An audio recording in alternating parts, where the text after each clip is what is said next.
ఇక ఇవాళ సచివాలయానికి డిప్యూటీ సీఎం పవన్ కళ్యాణ్ రానున్నారు. మధ్యాహ్నం 4 గంటలకు పంచాయతీరాజ్ రూరల్ డెవలప్మెంట్ జిల్లా మండల స్థాయి అధికారులతో పవన్ కళ్యాణ్ వీడియో కాన్ఫరెన్స్ నిర్వహించబోతున్నారు. ఈ వీడియో కాన్ఫరెన్స్ లో ప్రభుత్వ ఉద్యోగులపై జరుగుతున్న భౌతిక దాడులు, రక్షణ తదితర అంశాలపై చర్చించనున్నారు.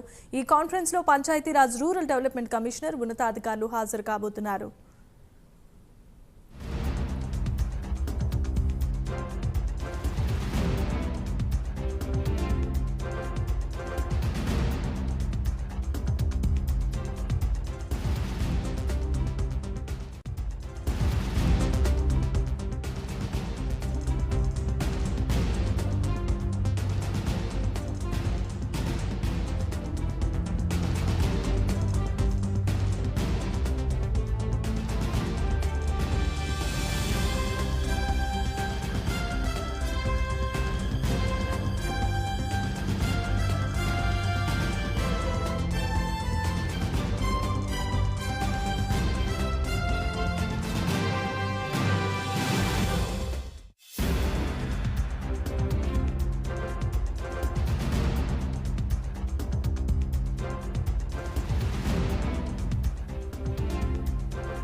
రైట్, ఇక ఇవాళ సచివాలయానికి డిప్యూటీ సీఎం పవన్ కళ్యాణ్ రాబోతున్నట్లుగా తెలుస్తోంది. మధ్యాహ్నం 4 గంటలకు పంచాయతీరాజ్ రూరల్ డెవలప్మెంట్ జిల్లా మండల స్థాయి అధికారులతో పవన్ కళ్యాణ్ వీడియో కాన్ఫరెన్స్ నిర్వహిస్తారు.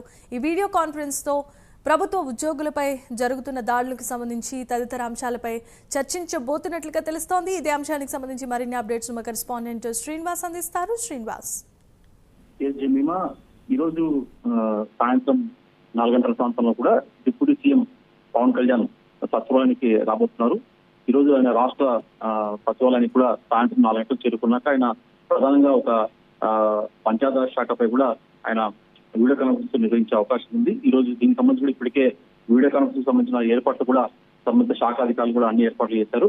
ఈ రోజు 4 గంటలకు ఆయన చేరుకున్నాక deputy CM Pawan Kalyan video conference ద్వారా అక్కడ స్థానిక జిల్లా రాష్ట్ర స్థాయి అధికారులతో కూడా ఆయన వీడియో కాన్ఫరెన్స్ తో ఆయన సమీక్షా సమావేశం నిర్వహిస్తారు. ప్రధానంగా ఇటీవల కడప జిల్లాలో ఏదైతే అక్కడ పంచాయతీ శాఖ ఉద్యోగి ఎంపీడీఓ జవహర్ బాబుపై కొందరు వైసీపీ నేతలు దాడి చేశారు. ఈ నేపథ్యంలో స్వయంగా పవన్ కళ్యాణ్ కూడా అక్కడికి వెళ్లి అతన్ని పరామర్శించారు.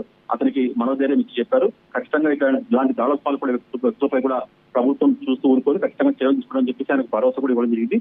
ఈ నేపథ్యంలో ఈ రోజు కూడా వీడియో కాన్ఫరెన్స్ ద్వారా మరోసారి ఆయన ఈ పంచాయతీరాజ్ శాఖ అధికారులు కింది స్థాయి ఉద్యోగులపైన వాళ్ళతో వీడియో కాన్ఫరెన్స్ లో చర్చిస్తారు. ఏదైతే ఈ కార్యక్రమంలో కూడా ఇప్పటికే పంచాయత్ శాఖ రూరల్ డెవలప్మెంట్ కమిషనర్ తో పాటు జాతీయ ఉపాధి హామీ పథకం డైరెక్టర్, అలాగే గ్రామీణ నీటి సరఫరా ఏజెన్సీ తదితర ఉన్నతాధికారులు పాల్గొంటారు.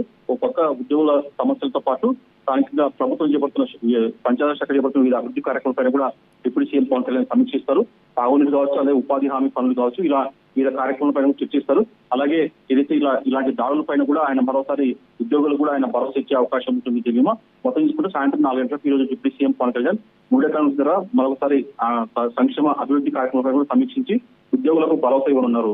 Jemimah, thanks for the update Srinivas.